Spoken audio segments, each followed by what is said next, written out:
Skoda has established itself in the mid-sized SUV segment with this Kodiaq, a model now usefully upgraded with a smarter look both inside and out, and some more efficient engines. You can still have 7 seats and 4-wheel drive, and whatever spec is chosen, you still get class-leading passenger space and a range of distinctly Skoda, simply clever features. It can tow up to 2.5 tons too, and has one of the largest boots in its class. In other words, you'd have to take this contender seriously. Let's put this car to the test.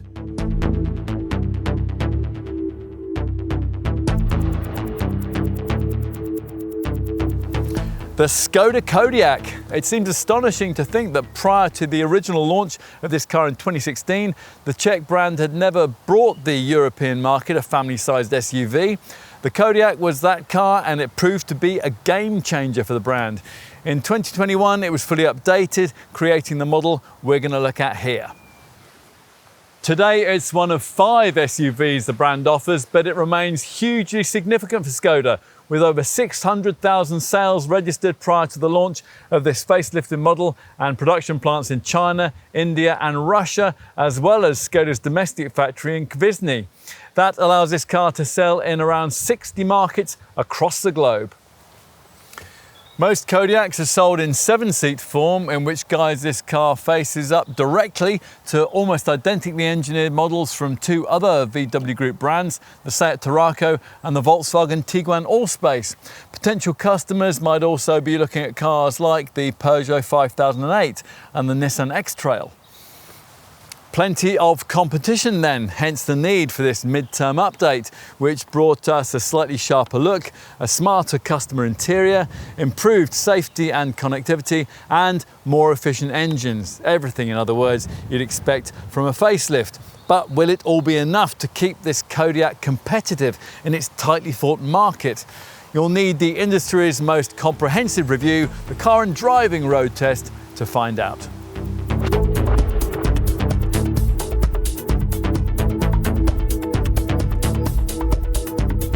Skoda has refreshed the engine portfolio for this updated Kodiaq model, but there are no significant dynamic changes, so it'll all be quite recognisable if you're familiar with earlier versions of this car. If you're approaching a drive hoping for a rewarding time at the wheel, then you're obviously a very optimistic sort of a person. Even in the modern era, big, spacious 7-seat SUVs have a reputation for handling with all the dynamic finesse of a Channel ferry, as do big Skodas.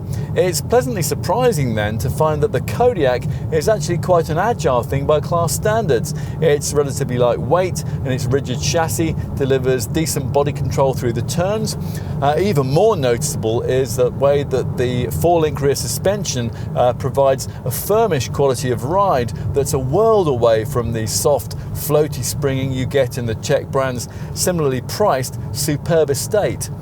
But then the underpinnings of this car are also a world away from anything Skoda has previously brought us in a big family car, and a good deal more advanced than anything direct 7-seat rivals can offer. The Kodiaq rides on the same stiff, sophisticated MQB platform used in its 2 identically engineered VW Group arch rivals, the Volkswagen Tiguan Allspace and the Seat Tarraco. And like those 2 models, against direct segment alternatives like Nissan's X-Trail or pricier options like Kia Sorento and Hyundai's Santa Fe, the Kodiaq emerges as a far more accomplished thing to drive. In fact, only Land Rover's much more expensive Discovery Sport can rival the way that this Czech SUV can push on through the twisty stuff if you're running late on the way back from the school run. It's a pity then that the rather light and over-assisted steering does its best to spoil things. The setup communicates relatively little about what's happening beneath the wheels. Pricier models do get standard progressive steering, which uses variable steering rack and pinion gearing to give more direct responses to larger steering angles, but it doesn't help much with the overall feedback. In theory, it is possible to do something about this, as response at the helm is one of the things that you can change via the drive mode select system that most models feature beyond entry-level trim. This is one of those setups that allows you to alter throttle response, steering feel, and on the DSG automatic models, gear shift timings to suit the way that you want to drive. There are three main options: Eco, Normal and Sport, plus an individual setting too if you want to key in your own parameters. 4x4 models get a Snow Mode 2, and that's geared towards providing some extra winter start-off traction. All of this is good to have, but none of the available choices really sort out the steering issue. In fact, to be honest, flipping through the various settings doesn't make a massively noticeable difference to the Kodiaq driving experience unless you've paid extra to complete the setup's functionality by adding in Skoda's DCC, Dynamic Chassis Control Adaptive Damping package. Do that and you'll get an extra drive mode select comfort mode, which really does significantly improve the ride of this car on unsettled surfaces. If you're coming to this model from, say, a softly sprung Skoda Superb estate, we think you'll really like this option. We should talk about engines, which predictably are almost exactly the same as those used in the Tiguan Allspace and the Tarraco VW Group sister models that we just mentioned. Skoda has structured the range so that almost all buyers will end up going for a 150 PS unit, either a 1.5 litre TSI petrol power plant, or more likely a 2 litre TDI diesel, the latter black pump fuel unit being from the VW Group's latest Evo generation, featuring the conglomerate's cleaner twin dosing technology, which lowers NOx emissions by up to 80%. In both cases, the performance figures are comparable: rest to 62 in around 9.5 seconds, on the way to 125 miles an hour flat out. But of course, the diesel has more pulling power, 360 newton meters as opposed to 250.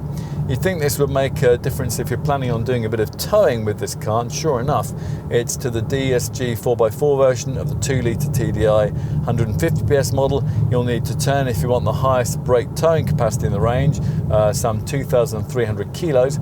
If you're looking at those two mainstream engines, bear in mind that the 1.5 litre unit can be had with manual transmission, but unlike the 2 litre TDI 150 PS diesel, it can't be ordered with the option of four-wheel drive. If neither of the two mainstream engines suit, then your dealer will wheel out some other more powerful options, which, as you might expect, only come in combination with automatic transmission and four-wheel drive. There's a top 200 PS version of the diesel unit that replaces the old TDI 190 PS variant. Alternatively, there's a 190 PS version of the brand's new improved 2 litre TSI petrol power plant, which now features a higher, more efficient 350 bar injection pressure. Either way, you get almost identical performance figures: rest to 62 in just under 8 seconds and a top speed of around 132 miles an hour. Beyond that lies the top sporting VRS variant that we're trying here, which has, as part of this facelift, swapped the bi-turbo 240 PS diesel it used to have for a 245 PS version of the 2 litre TSI petrol power plant. Can't help being rather disappointed by this. The old bi-turbo diesel VRS, with its charismatic bi-turbo diesel snarl, was one of our favourite family all-rounders.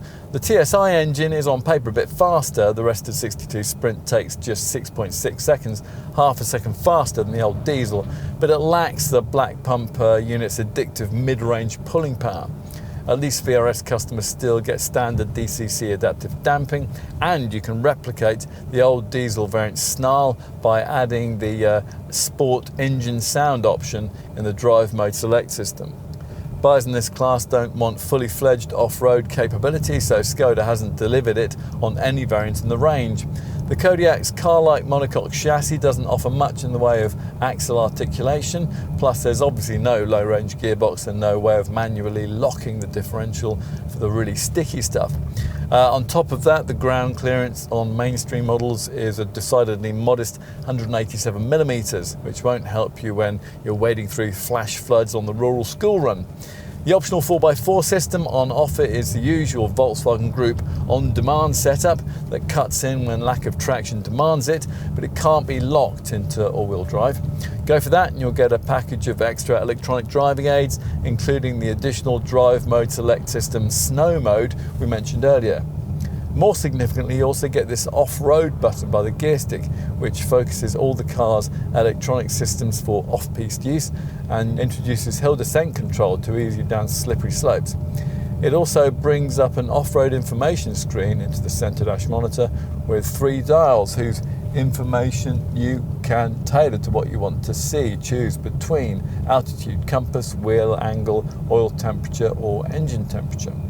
If you specified the DCC adaptive damping system, when the off-road option is selected, the shock absorbers will also appropriately change their mode of operation.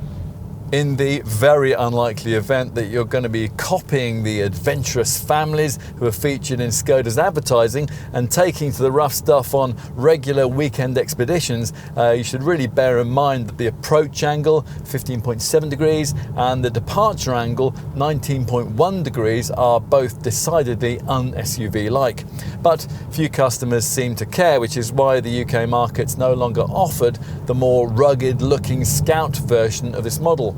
You can though get an optional rough road package that will give you an engine underguard and an understone guard, but if you're planning to regularly do the kind of driving in this Skoda that would require that, then we would suggest that you've probably chosen the wrong car. For virtually all Kodiaq customers, the 4-wheel drive system will be chosen for winter conditions that they might meet on-road rather than off it. Sure enough, on a slippery morning, you'll notice the extra stability that it gives the car through the corners, as the clever software uses a multi-plate clutch to vary the amount of torque that's being sent to the rear axle. In fact, whatever drive layout you choose for your Kodiaq, you should find it to be an agreeable, family-orientated commuting tool. On the highway, refinement is impressive, and this Skoda is also happily free of the kind of sway and lean that crosswinds can cause at high speeds in some tall-sided cars. In town, that light steering comes into its own, combining with the glassy bodywork to make manoeuvring easier than you think it would be in a vehicle of this size. In other words, it's a thoroughly well-engineered product.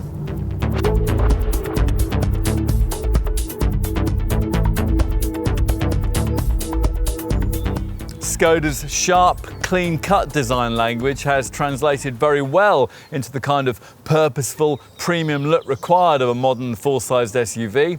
This Kodiaq's just 8mm longer than the Czech brand's Octavia family hatch, but it looks far larger, with striking styling supposed to convey an impression of protection and strength. For this revised version, design chief Oliver Stefani sought to add a crisper front-end look and more dynamic tail treatment, but the changes are pretty subtle. Most of them feature here at the front, where there's a more elevated bonnet and a redesigned, more upright Skoda grille. The headlights flanking it, which are still inspired by traditional Czech crystal glass art, are now slimmer, and they get full LED beams with the option, as here, of intelligent matrix technology. Plus there are rearranged fog lamps. Mainstream models, they gain aluminium effect trim on the front apron, but here we've got the top VRS variant, which gets black detailing, a specific front bumper and a gloss black finish for the grille. The original styling was overseen by Bugatti Veyron designer Joseph Caban, and he didn't bother to embellish it with a kind of SUV frippery that you'll find on some rivals. So there are no skid plates or aggressive corner air intakes built into this lower grille section. Instead, the emphasis here is on the kind of precise, high-tech quality. Well, that still works too. Not much has changed in profile apart from the now more aerodynamic wheel designs. Rims range in size from 18 inches to the 20-inch Sagittarius alloys we have here. The rugged look plastic-clad wheel arches really need larger rim sizes to complete the intended SUV look, which is emphasised here by roof rails and strong lower sills. It's all very practical rather than trying to be sporty, which is why the Chinese market gets an additional separate Kodiaq GT SUV coupe model. The profile silhouette for this standard design is very much defined by this powerful upper crease which runs from the headlights to the tail lamp clusters, and there's a lower swage line further down to give the flanks some shape. The overall proportions reflect the pricing with the dimensions pitching the size of this car somewhere between a Nissan X-Trail and the Kia Sorento. Here at the rear, the roof spoiler has been redesigned, complete with its third brake light. Plus, the rear window below is narrower and there are slimmer, more sharply designed LED taillights with crystalline structures which form the Skoda typical C-shaped light cluster. This VRS model sets itself apart with distinct badging and a reflector which spans the entire width of the car. As usual, of course, what's more important is the stuff you can't see. In this case, the MQB platform that this car shares with its slightly smaller Kodiaq SUV showroom stablemate. In short, what we've got here is a slick, sensible piece of design embellished by the odd practical flourish. Take our favourite Rolls-Royce style touch, that's the umbrella built into the front door here. You can store it in the opposite front door too. Now, back in 2016, the Kodiaq's cabin was the classiest thing we'd ever seen on a Skoda, but time moves on and 5 years later, it was starting to look a little plain and low tech, so the mid-term upgrades here are very welcome. Here we have the top VRS model with its micro suede trimmed sport seats and red stitching, but even humbler models have taken a big step forward in cabin ambience, primarily due to additions like classier decorative strips, additional contrasting stitching and enhanced LED ambient lighting. Plusher models can now be ordered with perforated, ergonomically supportive leather seats and the enhanced 10-speaker Canton sound system that we have here.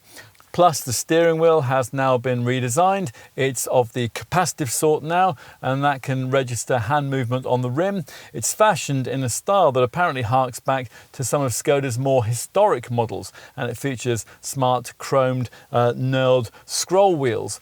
Overall, the Kodiaq design team has managed the difficult feat of delivering a much nicer interior, yet one that still leaves scope for pricier VW Group sister SUVs like Audi's Q5 to feel more opulent. You certainly don't feel like you're in a car that's around £3,500 cheaper than a comparable Kia Sorento.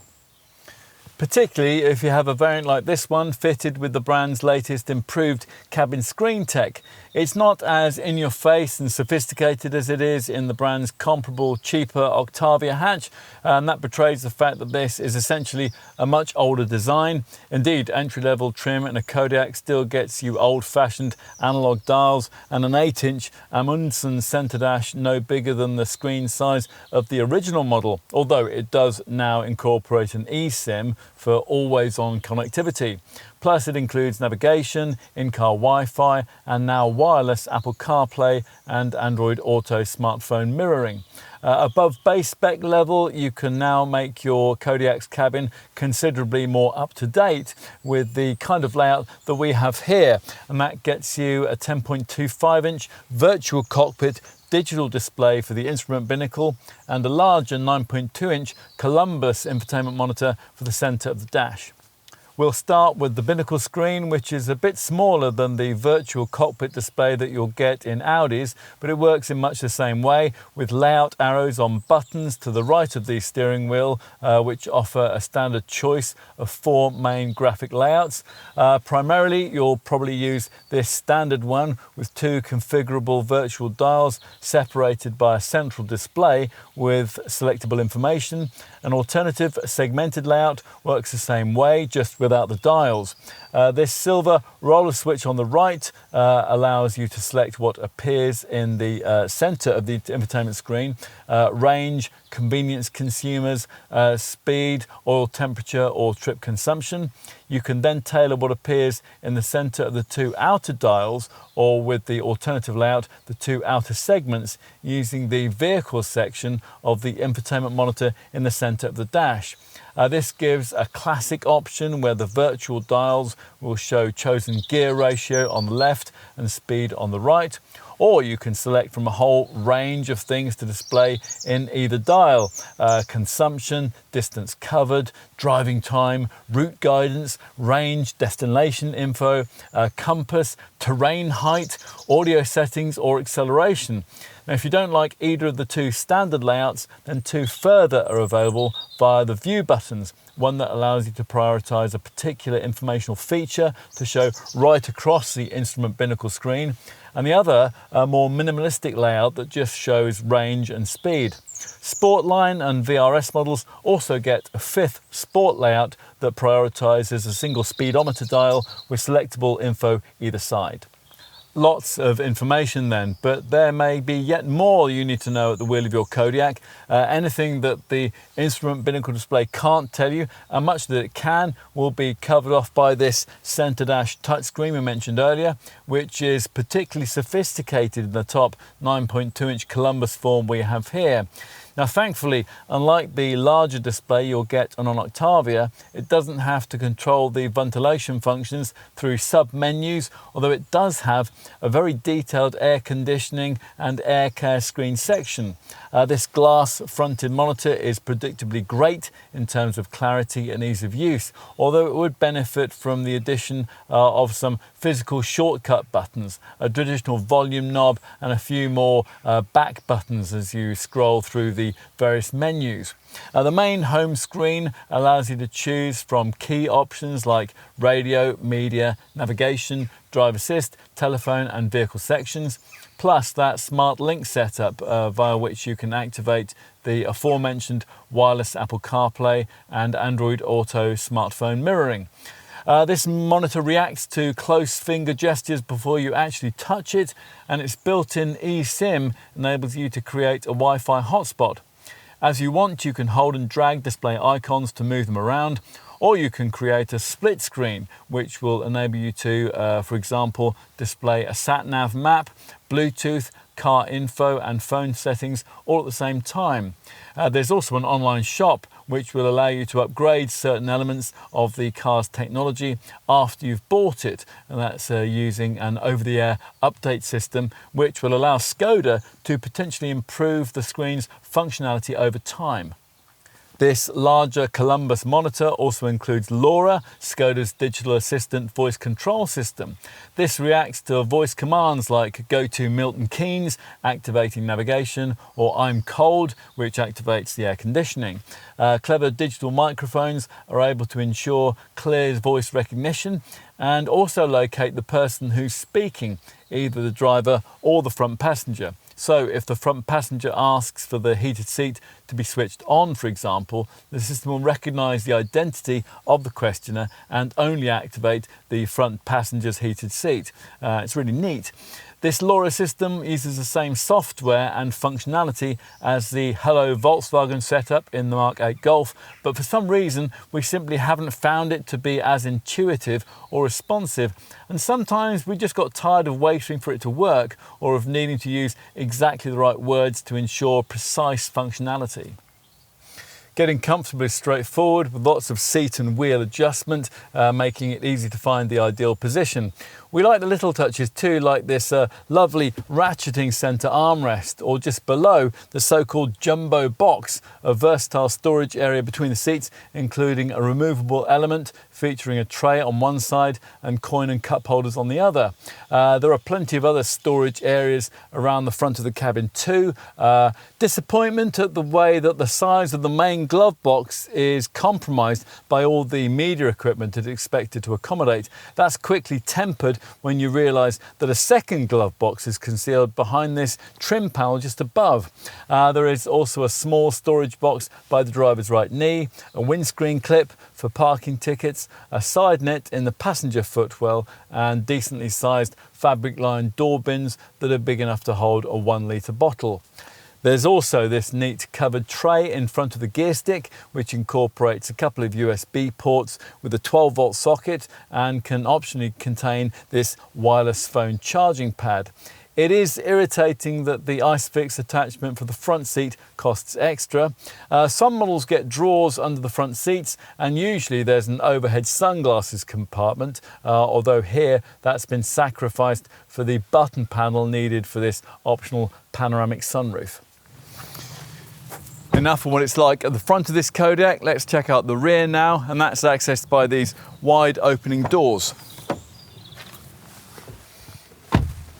The second row bench features all the versatility you'd want from this kind of 7-seat SUV, so the backrest reclines for greater comfort on long journeys, and the base slides back and forth through 180mm. Even with it fully back, there's nothing like the legroom that you'd find in a comparably priced Skoda Superb estate, but with up to 104mm of stretch out room available, a couple of lanky occupants will still probably be more than satisfied, although you don't get as much elbow room as you would in slightly wider class contenders like Kia's Sorento and Hyundai's Santa Fe. Which means that those rivals will be a touch more accommodating should it be necessary to take 3 adults back here. In a Kodiaq, things aren't helped in this regard by this raised central transmission tunnel, although it's not as prominent as some we've seen in this class. Overall, a trio of grown-up folk could just about be accommodated without too many spatial compromises, helped by the way that the boxy bodywork delivers plenty of headroom. The panoramic sunroof we mentioned certainly helps give the cabin an area feel if it's been fitted, and it doesn't compromise headroom too much. As for practicalities, well, there are centre air vents above a small storage tray and ISOFIX child seat fastenings for the outer 2 seats, while the fold-out centre armrest distinguishes itself by offering no fewer than 3 cup holders. So, what's it like in the third row? That's assuming, of course, that you want space for up to 6 or 7 folk. 5-seat only Kodiaq models are available further down the range if you don't.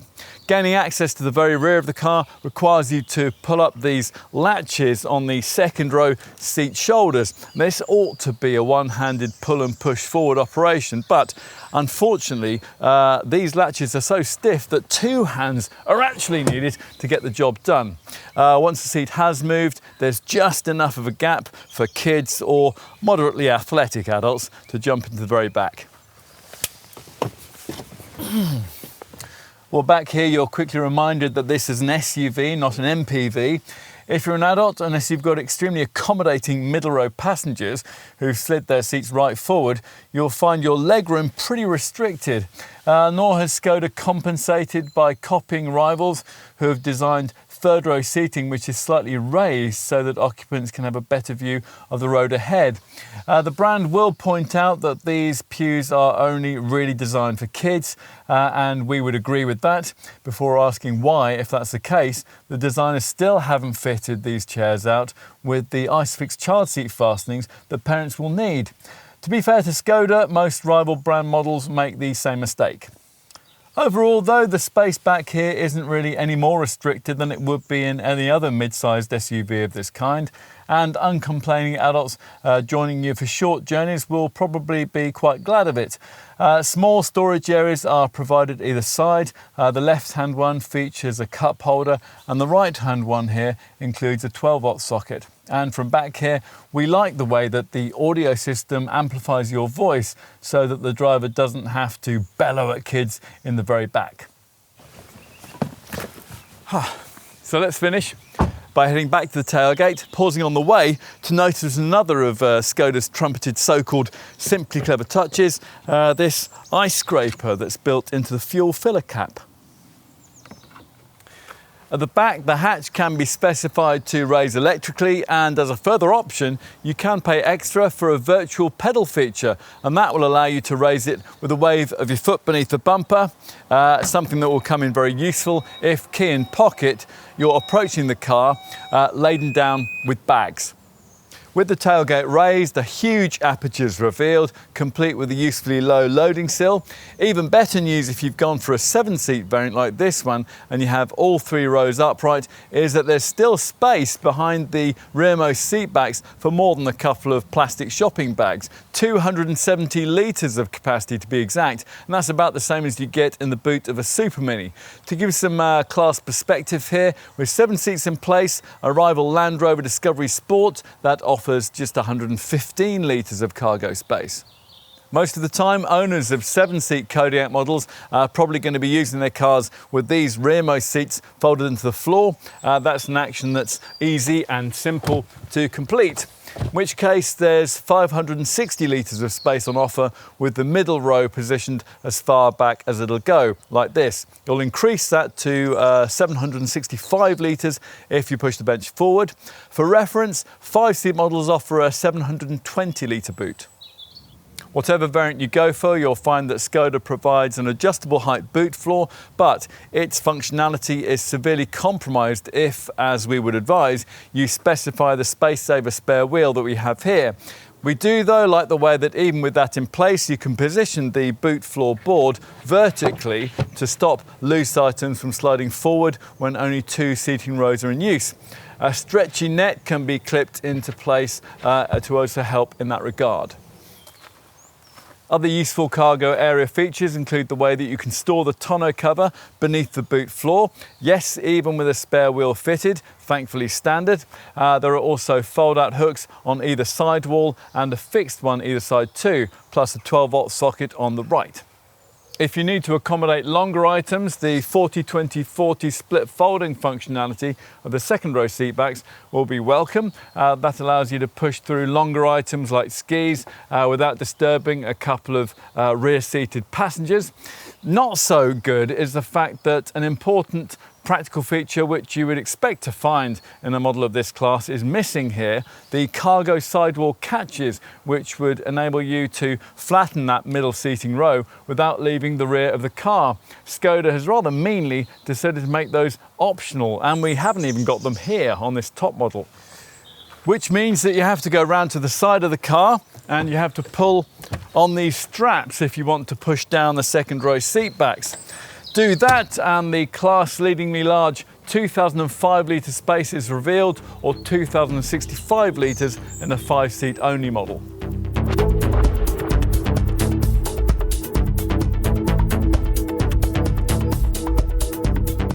In true Skoda style, value remains a strong Kodiaq calling card, even though prices have risen substantially. When we first tested this car back in 2016, prices started at around £25,000.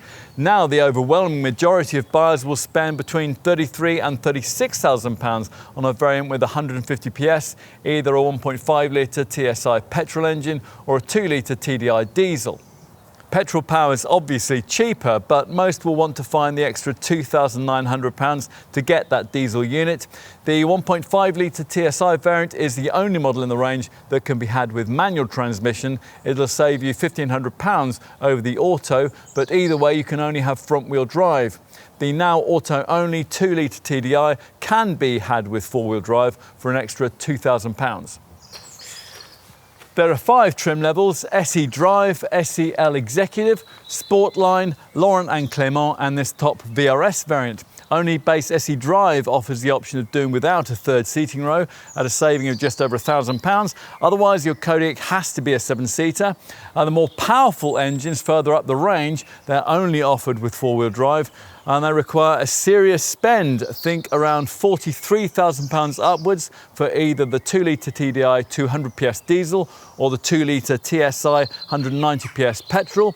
And you'll need to find nearly £48,000 for this now petrol-powered top VRS 2 litre TSI 245 PS sporting variant. From a Skoda perspective, the prices being asked here are around £2,000 above what you'd pay for a comparably engined Superb estate, and around £5,000 more than you'd have to find for a comparably engined Octavia estate. If you don't actually need an SUV or 7 seats, then that spacious Superb station wagon is well worth checking out as an alternative. But what you'll really want to know is how this model compares on price to its direct segment rivals.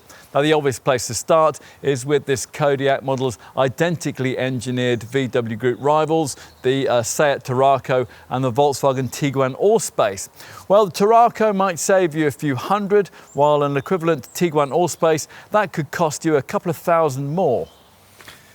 There are other options, of course, but they're not quite as directly comparable. We'll start with the Peugeot 5008. That sits in the same price bracket, but it only comes with front-wheel drive, and it has mainstream engines which are significantly less powerful than those of this Skoda. The Land Rover Discovery Sport, that also sits in the same price bracket, but it costs a lot more to run because it's quite a lot heavier. And also it has significantly less interior and luggage space. You could save a bit with a Nissan X-Trail, but again, with one of those, you'd get less interior and luggage space. The Korean contenders in this class have been moved up market, and they all come with four-wheel drive and more powerful engines as standard. Even SsangYong's Rexton, which will feel a bit crude compared to a Kodiaq, but which does have standard four-wheel drive and is much better off-road, that costs from around £36,000, although you do get a 202 PS diesel engine for that. For a Kia Sorento, prices start at around £41,000 for the petrol models, or around £43,000 for a diesel. Hyundai Santa Fe, that can't now be had as a diesel. Prices start from around £40,000. If, having considered all this, you conclude it is a Kodiaq that you really want, then you're going to need to know just how generous Skoda has been when it comes to that standard specification. So let's see. Even entry-level SE drive spec gets you 18-inch alloy wheels, roof rails, front fog lights, LED headlights and tail lamps, an alarm and powered heated mirrors. Those headlights have dusk auto sensors and washers, plus there are rain-sensitive wipers, rear parking sensors and sunset glass to reduce the glare. Inside at SE drive level, there's air conditioning, a rear view camera, a trip computer and neat touches including ice scraper built into the fuel filler lid and door edge protectors that spring out to stop you damaging the edges of the door when you're getting out in a tight car park. Plus there's dual zone climate control, an auto dimming rear view mirror, there's cruise control and a typical Skoda touch, neat pull out umbrellas which slide into panels built into the front doors. Infotainment, that's taken care of by an 8-inch Amundsen branded infotainment display, via which you access navigation and integrated Wi-Fi, plus a DAB audio system and Bluetooth phone connectivity, along with a smart link feature too, which allows you to wirelessly connect in your phone using Apple CarPlay or Android Auto. The infotainment system also includes a clever in-car communication system, and that amplifies your voice through the rear speakers, so the backseat passengers will more easily be able to hear what the front seat folk are saying. Standard across the range is that uniquely Skoda touch, the umbrella in the front door. Also standard is use of the Czech brand's clever, freely downloadable Skoda Connect app with remote access, a year's use of which is free with the car. This will allow you to remotely lock or unlock your Kodiaq from wherever you are. If you've forgotten where you've parked it, it'll give you area notification, and if having got that, you still can't find your car in a crowded car park, then the Connect app will allow you to remotely activate either the alarm, the headlights or the horn. It'll also give you a vehicle health report. It'll help you to schedule servicing, and it'll give you various elements of extra driving data too. What if you want to progress further up the range? Well, if so, your first step up the trim ladder is Sel Executive, which adds larger 19-inch wheels and chrome trimming for the roof rails, the front grille and the window surrounds. Plus intelligent matrix headlights with an adaptive front light system, a cornering function and an all-weather lighting setup too. At this level, there's also a powered tailgate and the Drive Mode's select driving mode system, via which you can alter gear changes, throttle response and steering feel, all based on the way that you want to drive. Sel Executive trim also gets you leather upholstery, heated front seats, a powered driver's chair, a wireless phone charger and grey interior stitching. Nearing the top of the range, you're offered a choice of a sporty look with the Sportline variants or a luxury orientation with the plush Laurent and Clermont versions. Both get the brand's upgraded LED ambient lighting setup. Sportline spec gets you much of the look and feel of this top VRS, so black outer body styling cues, the 3-spoke sports steering wheel and the micro suede trimmed sports seats all feature, plus there are big 20-inch Vega alloy wheels. Laurent and Clermont has 19-inch Sirius alloy wheels and it focuses on comfort with ventilated branded front seats, a panoramic sunroof, the 10.25-inch virtual cockpit digital instruments and the company's improved 10-speaker Canton sound system. That only leaves this top VRS model, identifiable by its 20-inch Sagittarius alloy wheels, special badging, red-stitched interior and bespoke VRS front and rear bumpers. Here too, the digital instruments and the Canton sound system come as standard. On to options. There are a few key ones which we'll cover first. On SE Drive models, you might want to upgrade to the larger 9.2-inch Columbus centre dash infotainment screen. And on SE Drive and Sportline models, you might want to pay extra for the virtual cockpit digital instruments. If you have a bit more budget to spare, then the panoramic sunroof, which has been added here, is a really nice addition, as is the optional winter pack. That'll give you heat for the steering wheel and for the windscreen washer nozzles, a heated windscreen and also heat for the front seats if your chosen Kodiaq doesn't already have those. That pack can be specified as here to add heat for the rear seats too. You'll also have to pay extra for some features you'd have hoped Skoda might have included as standard, like rear cargo sidewall catches to drop the second row backrest, an ISOFIX attachment for the front passenger seat and a USB port by the rear view mirror. More active folk will want to add a tow bar, which on the Laurent and Clermont models can be embellished with an auto steering trailer assist system. And if you're heading into the wilds, you'll want to add the rough road package with its engine guard and understone guard too. For the urban jungle, there's a park assist system which will steer the car into spaces for you, plus a virtual pedal option, and that will allow you to open the powered tailgate with a kick option beneath the bumper.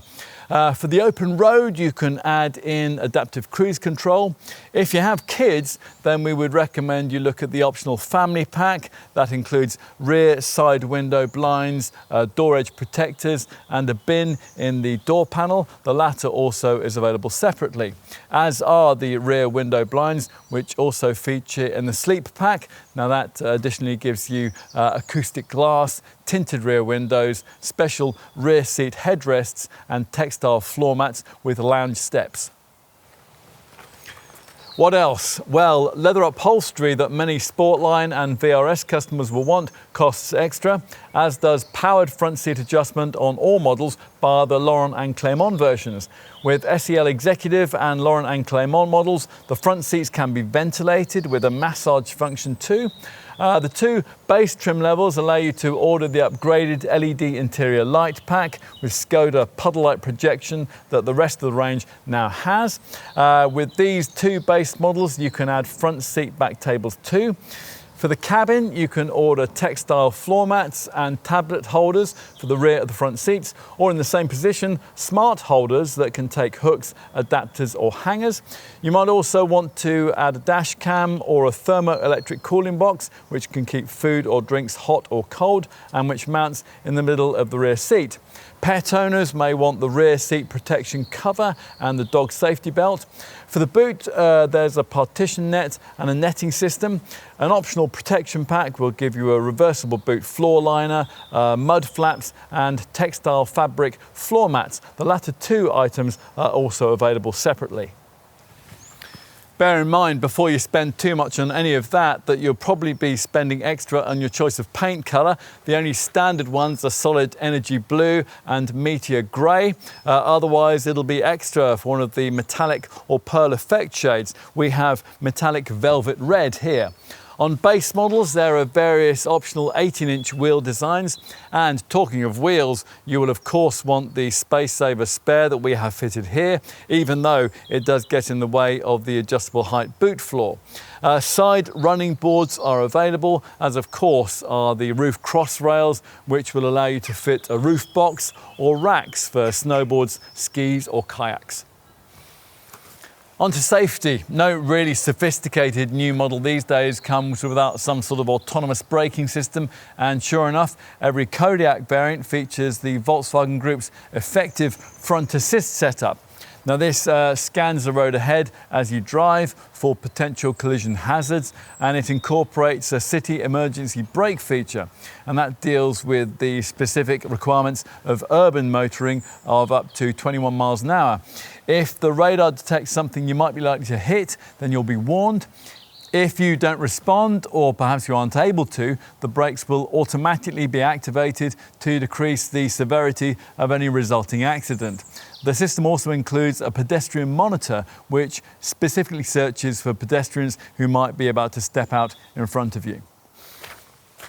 Other sophisticated standard safety features include an award-winning automatic multi-collision braking system, which automatically brakes the car down to 6 miles an hour after a collision. So if, say, someone hits you and understandably you go to pieces, the car will automatically sort itself out. Avoid base trim and lane assist comes fitted, which alerts you if you drift over the lane delineating lines. And all versions of the Skoda also get an included Care Connect e-call emergency assistance feature. It's part of the Skoda Connect app that kicks in when the airbags deploy. It alerts the emergency services with your exact GPS location, plus it can also work via the provided roof-mounted SOS button in the car. These features are all in addition to the normal safety kit you'd expect these days on any large family car. So every version of this Skoda has twin front, side and curtain airbags, plus a driver's knee bag, as well as the usual traction and stability control systems, along with ABS brakes, which feature a brake assist system, which helps in emergency stops, and they'll be advertised to following motorists by automatically activating hazard flashes. There is also a tyre pressure monitoring system, hill hold control too, to stop you from drifting backwards on uphill junctions, and a pair of ISOFIX child seat fastenings for the middle bench, although annoyingly for parents, not for the third row. If you want to go further, then various safety options beckon. Unlike quite a few rivals in this segment, Skoda makes you pay extra for traffic sign recognition and a driver alert with fatigue sensor system, which monitors your driving reactions for drowsiness.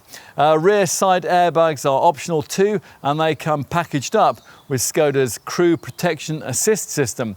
Now that will sense an impending impact before, in a fraction of a second, preparing you to better withstand it by closing the sunroof and any open windows, while also tensioning the seat belts. And finally, if you want your Kodiaq to have a degree of autonomous drive capability and you've avoided base trim and the manual gearbox, you'll want to consider the optional travel assist system. Now for this functionality, it packages in two features that we previously referenced as options: traffic sign recognition and adaptive cruise control. Now with this, a multifunction camera working with the lane assist system provides a predictive element to the way that this car approaches highway and urban travel. And the travel assist setup includes a traffic jam assist feature, and that will allow this Skoda to drive itself in low speed traffic queues at up to 40 miles an hour. That uses the lane assist technology to keep in lane. If you have to regularly commute in stop and go traffic, it's a feature that you'll really come to depend on.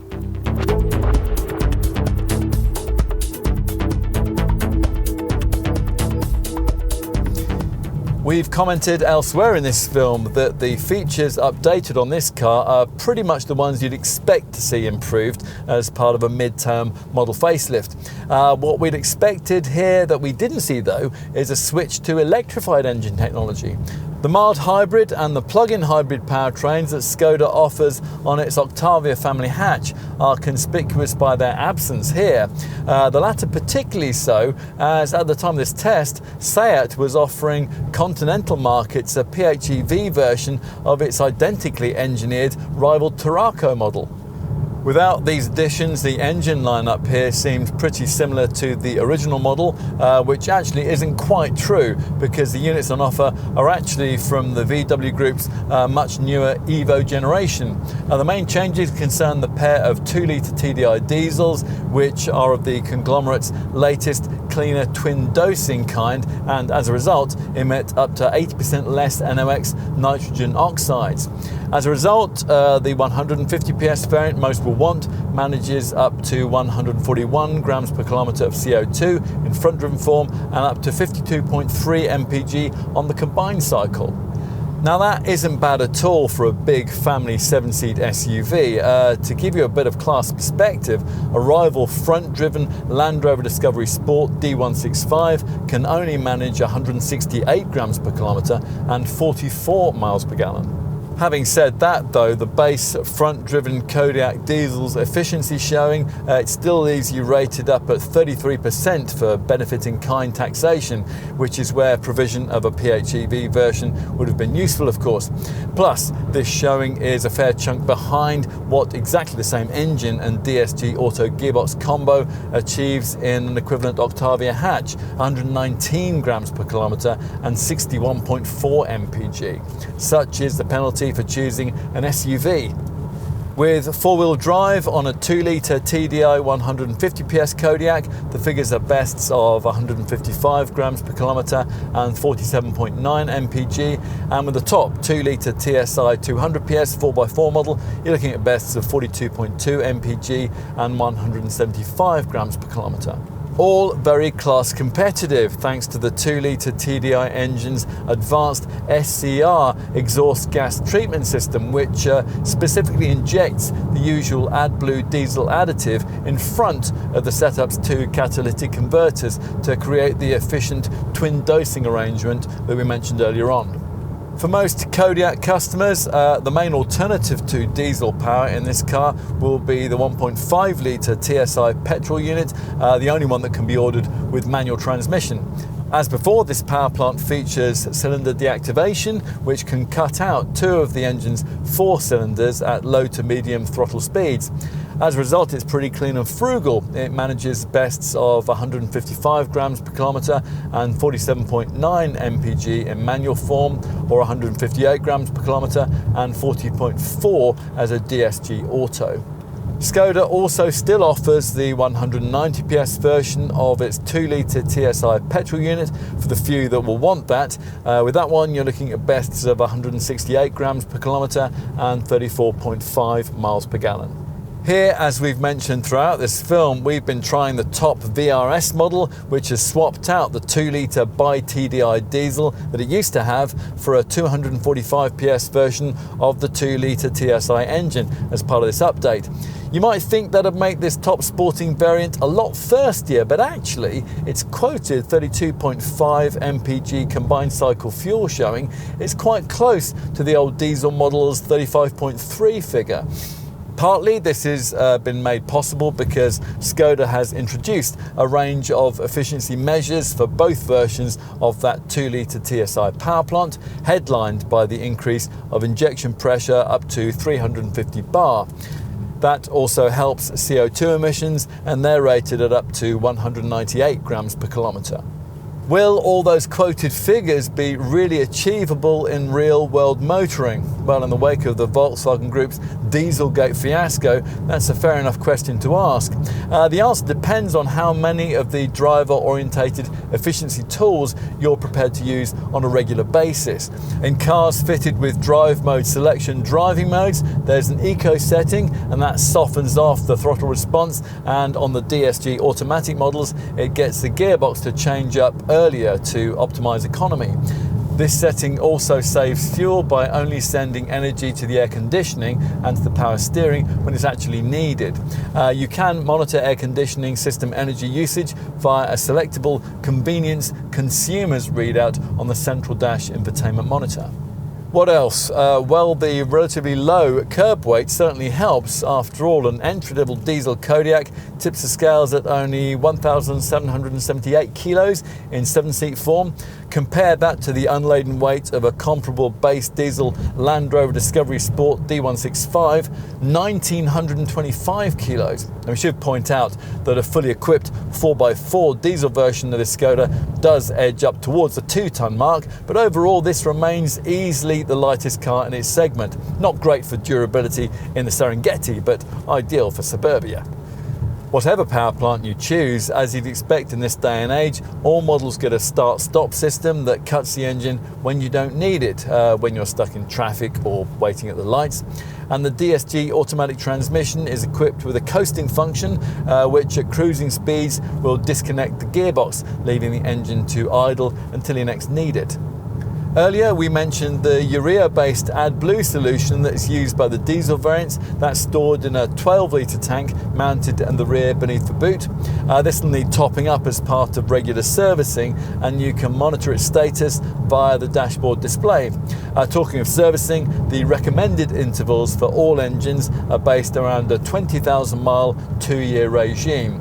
And you can budget ahead for maintenance costs by taking out a fixed price servicing plan at point of purchase, and that will cover you for the first 2 scheduled garage visits. Another financial burden that you'll want to plan around is insurance, although the Kodiaq helps here by sitting in lower groups than most of its direct rivals. The cheapest variant to get cover for is the 150 PS 1.5 litre TSI petrol model, which comes with the Group 18E ranking. The 190 PS 2 litre TSI petrol variants come in at Group 27E. This top 2 litre TSI 245 PS VRS model is rated at Group 30E. As for the TDI diesel Kodiaqs that most buyers will want, the 2 litre TDI 150 PS models are rated between Group 20E and 22E, depending on the variant you choose. The top 2 litre TDI 200 PS 4x4 derivative, that comes in at Group 27E. Finally, we should mention residual values, which is an area where Skoda usually performs surprisingly well. The Kodiaq is not going to upset that form, with industry experts predicting residual values in the 42% range after the usual 3-year ownership period.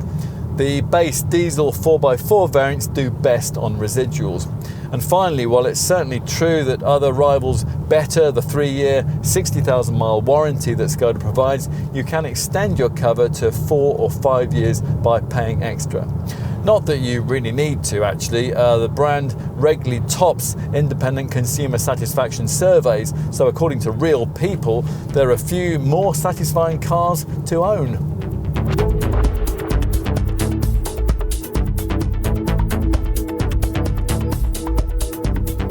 Today, over 40% of all the cars Skoda sells are SUVs. A modern era reinvention of the brand started with this Kodiaq. This revised version of the original model didn't need too many changes, and it hasn't had them. If you didn't already want a Kodiaq before, you probably still won't want one now. But if this Czech family crossover does take your interest, then there are now even more reasons to feel satisfied with your choice. We are surprised that Skoda hasn't taken the opportunity here to add the electrified tech that it does have access to through the VW Group. Mild hybrid or plug-in hybrid engines would put this car far more on trend, but they would also delete this model's primary selling point, strong value. And in compensation, some useful steps forward have been made with the conventional combustion power plants, although we are disappointed that these no longer include the charismatic bi-TDI diesel that used to power the top VRS. Today's petrol-powered Kodiaq VRS is a rather different thing, and it's a bit more difficult to justify than its predecessor. But the mainstream models that we'd prefer to recommend have usefully more showroom want-one factor than before, particularly inside, where the improved screen tech and little touches like enhanced ambient lighting make the cabin feel significantly more upmarket than was the case before. As with the original model, we also like the little touches. Take the umbrellas in the doors that'll be so welcome when you've set out ill-equipped for a rainy day, or the way the audio system amplifies your voice so you don't have to bellow at kids in the very back. And in summary, well, yes, the Kodiaq isn't particularly engaging to drive, but what car in this sector is? And anyway, its other attributes are far more important for customers in this segment. Comfort, refinement, decent all-round value and spacious 7-seat practicality, all of which means one thing. If you have a growing family, a sensible budget and a desire for the style of an SUV, the Kodiaq is still a car that you can't ignore.